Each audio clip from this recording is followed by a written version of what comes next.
Welcome back to Burning Metal. This is your host and Forge Master, G Metal.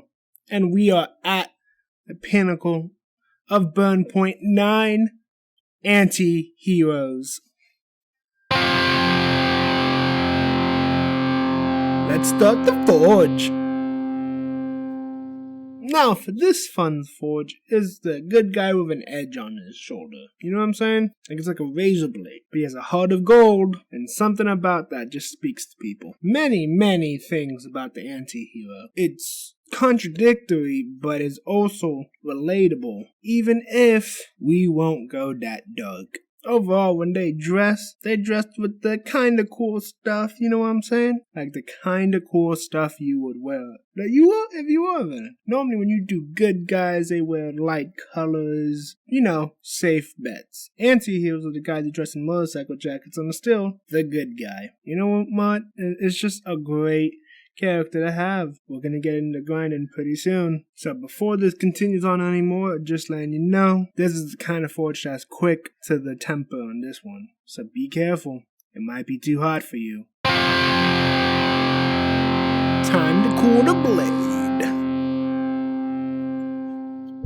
Let's talk about my favorite anti-hero ever. Named Red Hood. Red Hood is the second Robin to Batman. And this Robin was beaten to death by the Joker with a crowbar. Fun fact about the story was, he was a replacement to Robin in the original comics, the whole line. And then, because they wanted to make him different and distinct, instead of making him a good, obedient child, they made him more rebellious, more like a James Dean type of rebellious. But people didn't appreciate that from the Robin. So, legend has it that there was a phone calling, like back in the old days. I don't really understand the concept either, but for the phone calling or voting if you wanted him to live or die by the hand of the Joker. Now the legend is, because that's part's true, but the legend part about it is, there was one man who was using automated machines to vote for him for his death.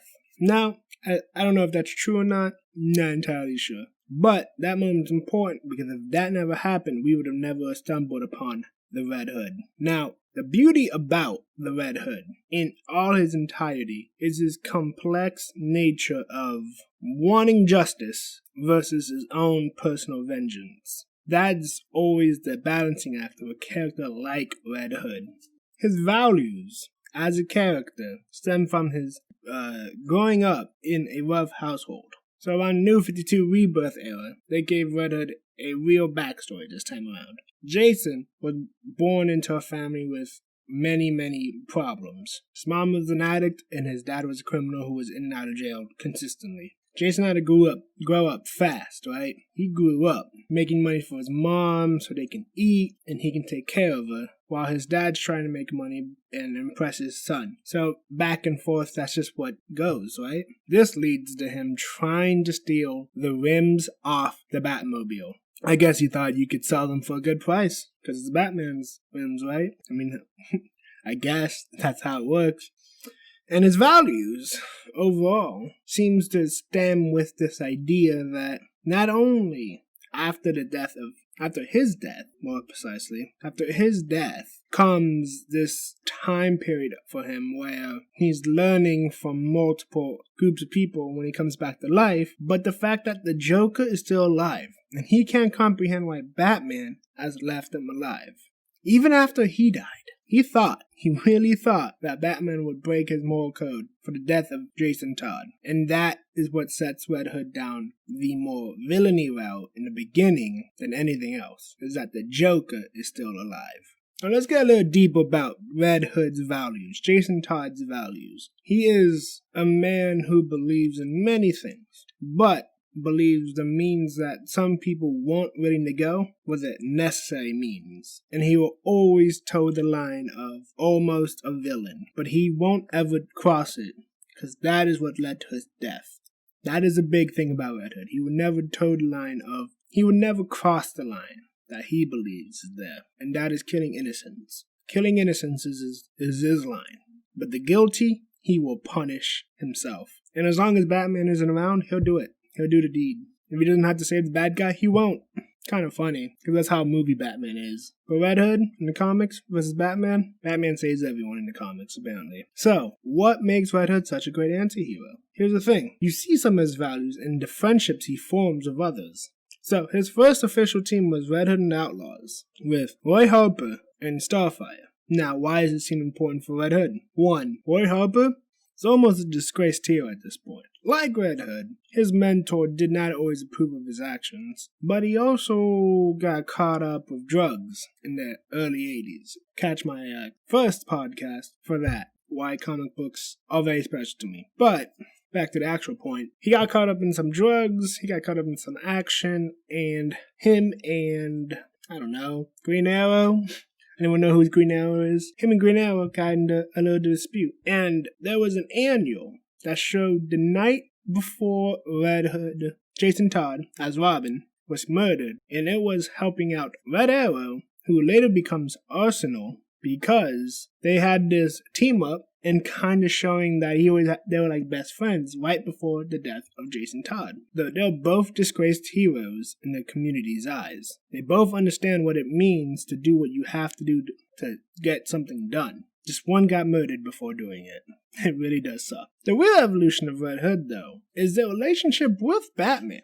That is the big thing in the comics, for sure. Because right now, Batman does show a lot of trust in Red Hood. And the thing is about him and Red Hood is their relationship is very, very much that of the rebellious son versus the honorable father. The honorable father cannot comprehend why the rebellious son would not want to walk the path he did. Yeah, he understands that Red Hood wasn't murdered, but he also understands that he got a second chance. And Red Hood understands that his father can't cross the line. He also understands that someone needs to do it. So, in all fairness, their understanding is one of the best developments of Red Hood. Because the more Red Hood understands Batman, and Batman understands Red Hood, the better character Red Hood becomes. Not only because he becomes more to the good side, which puts him on the anti-hero list, but the nuances of his character and his development changes from just outright shooting people of annoyance sometimes, or because they defy him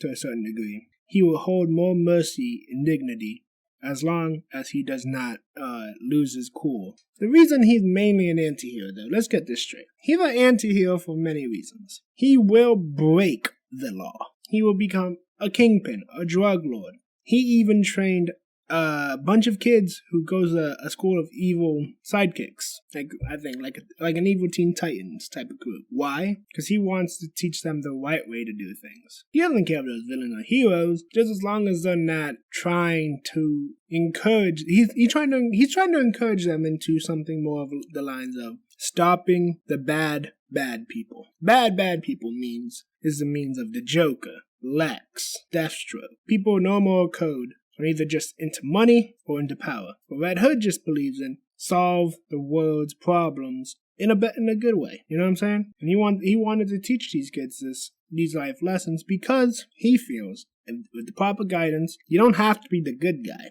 of the story, but you can't be the Joker either. Time to grind. Let us talk about what makes an anti-hero, right? Anti-heroes all over stories, but what really makes an anti-hero? Because we hear a bunch about anti-heroes. So let me throw something out for you. An anti-hero, a lot of times actually, is just a transitional phase in a writing process for a character that is hard because he has a lot of villainous traits, but is slowly turning to the good side, and vice versa. Or the hero, who's slowly gaining villainous traits, slowly turning to the bad side. An anti-hero a lot of times is just a middle ground, until the character decides what route he wants to take. Let's take Breaking Bad. In the beginning, Walter White was an anti-hero. He was making drugs, selling them, having to deal with some terrible gangsters, all for the sake of his family and his health. He wanted to make sure his family had money when he did pass, because he didn't think he'd survive. But later on in the story, cancer disappeared, and he kept it going, because he found out he liked, and that is the big issue for Walter White, which is why he wasn't an anti-hero the entire story. He became the villain, the bad guy. He killed people he liked, and a bunch of things happened in the middle.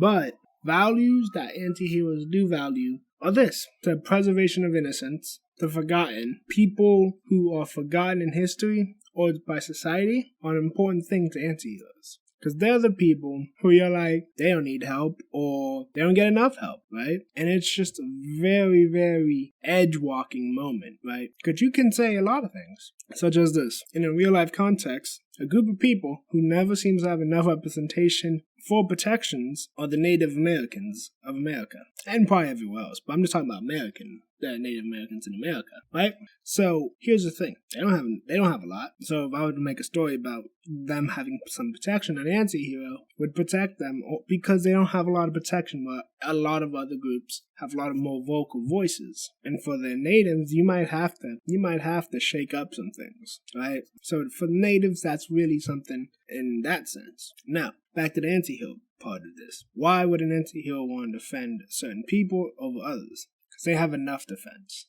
The anti-hero is willing to make the cold, calculated fact that people are going to die, people have to listen, and people have to see what the outcome is if you mess with someone, right? Sometimes bad guys aren't scared to go to jail. And what does the anti-hero do? He takes away that. He says, you're not going to jail. I'm taking you to hell. And that's what an anti-hero really does focus on, is absolutism. They're absolute, but with compassion. It's really weird to say in that way, right? They're compassionate people who on a drop of a dime become cold-blooded killers. They seem to be one foot in the camp of good guy, who protect the innocent, protect the people who need it, and everything else like a hero would. And also one foot on the villain side, where it's justice at all costs. Bring them down. Burn down their homes. And so on and so forth. So there's not any extreme rhetoric into it. And you got it, right? You just really got it with an anti-hero like that. Anti-heroes are consistently going boom, bow, right? Anti-heroes are not the kind of people you want to piss off in a comic book story or in any kind of fictional story, because the moment you try them, unlike the superheroes like Batman, Superman, you get thrown down an elevator shaft. You won't like the pain. So the thing about anti-heroes, they're generally angry people because of their sad but tragic story in the past, right? Their backstory. They just can't get over some of the things that happen to them. And they just don't know if they can ever get over it. In a way, Batman would be an anti-hero if he started killing. That's the one thing that makes Batman a non-anti-hero. Let's test the fire. Okay.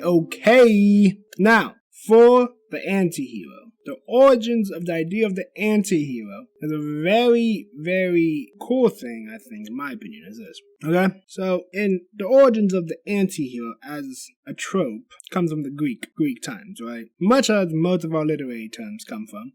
The anti-hero was supposed to be a narrative switch from an epic story to an ironic story. Or instead of the hero having the glory of the adventure, the anti-hero doesn't learn the lesson. He doesn't get to learn the lesson in Greek, American, 1950s, or in Great Britain. What they get to do is prove their point, but also end in the blades of glory. Kind of like how westerns go, spaghetti westerns. The guy doesn't get the glory. All he does is get his victory and walks out of town.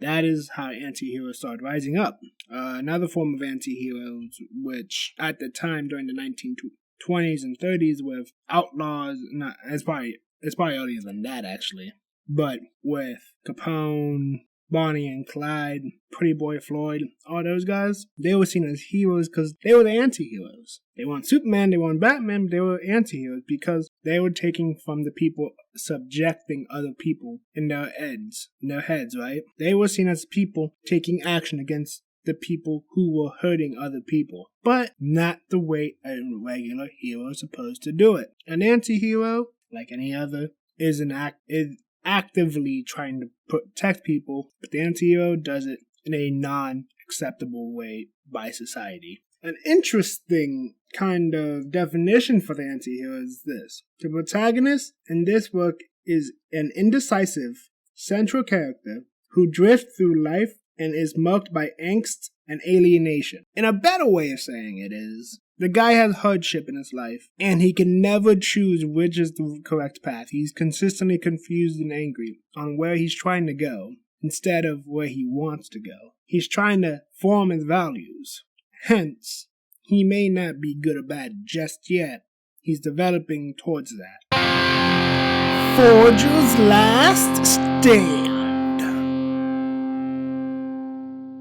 The values and origins of an anti-hero, in comparison to the villain and the hero, is very much the same, except they don't make the decision right away to go bad or good. It's a process to be where they get. And even if they never get out of the anti-hero phase, they're consistently changing. The anti-hero is one of those characters that isn't decisive, and in a good way and a bad way. The good way is he is never 100% right. He's always willing to change for the situation, whereas villains and heroes are staunched on their ideas, right? They believe in one act, and this act will happen, where the anti-hero is mainly moving, and just because of anger, but he's learning how to move, and depending on how he moves is which direction he's gonna go. An anti-hero spot normally isn't a regular place for a character. It could, and if they stay there, it's because they're gonna die being an anti-hero, right? Just like about Walter White. Walter White was an anti-hero, good cause, bad actions, but guess what? He eventually changed to the guy who did bad actions for bad causes, his personal self, his selfish self. Anti-hero is selfish, yes, but he is not entirely selfish. He only is selfish about certain things. But he's a hero a lot more times than he is selfish. The anti-hero is very much loved in today's society for many reasons, but two of them in particular is this. They play both bad and good characters. So in writing these characters, they can easily shift from good to bad in a consistent story basis, right? Which makes their character more dynamic, which makes their character more intriguing, which potentially gives them more backstory, which gives them more complexities. The character, in a sense, is never a static character in that sense. It's consistently a mold that you can keep on molding and molding and molding. Another thing is they're very charismatic normally, right? They're very charismatic and a lot of people like them for that. They smile, they laugh, they joke around, they have a beer with you, right? But in the same sense, push them in a bar, they're going to start a bar fight and probably end up killing you. Anti-heroes are very much a process, but I enjoy watching that process. And if a character stays in that spot, I don't know, the story could be great regardless. Final burn. Anti-heroes are my favorite. Guilty as charged. Some of my favorite characters are anti-heroes, right? It's just the mixed mass emotions, the complex directions they go in. You can't tell where they're going in. From just a fun story perspective. You can never tell, right? Anti-heroes are consistently going left when they should go right, or right when they should go left. It's a consistent flow. And the reasonings and logics of anti-heroes are very intriguing. Because it comes from a good place, but not always from the best place. And I really do believe anti-heroes are, in fact, one of the best story plots for that pieces of that season. Plus, I'm a big proponent of the anti-hero because it shows the human psyche in a way that the hero and the villain can't. The absolutists, people who are die-hard confident in their ideals, so hard that they will willing to do anything and everything. The anti-hero seems confident. He looks cool. He moves around. He has all the great skills that the hero and villain have, but he's consistently changing. In that change is what makes the anti-hero great. The anti-hero is great because he is willing to move in a different way, if need be. He holds certain values rock solid, yes, but justice is always on his mind. The method to that justice, though, is the problem. Maybe it's the right way to go, maybe it's not. Only history tells us if we're correct or not. An anti-hero is the one who's willing to take that risk to tell you it is the right way to go. Because if you do nothing at all, then you are nothing and you cannot change anything. Thank you for this forge that you guys have attended. You know, not everyone can take the heat. Not everyone's willing to stand in the fires just to take a little bit of knowledge in, right? Plus, I think it's a little bit of fun talking about them anti-heroes. But nonetheless, if you have any ideas, put them in my social medias. They're going to be in my descriptions. And anyone who likes these forges, give me some feedback. It helps me grow, and it gives you a voice somewhere. Maybe you want to hear someone talk about something you haven't talked about. I know I have. So, from G Metal, anything I can only tell you is always stay metal.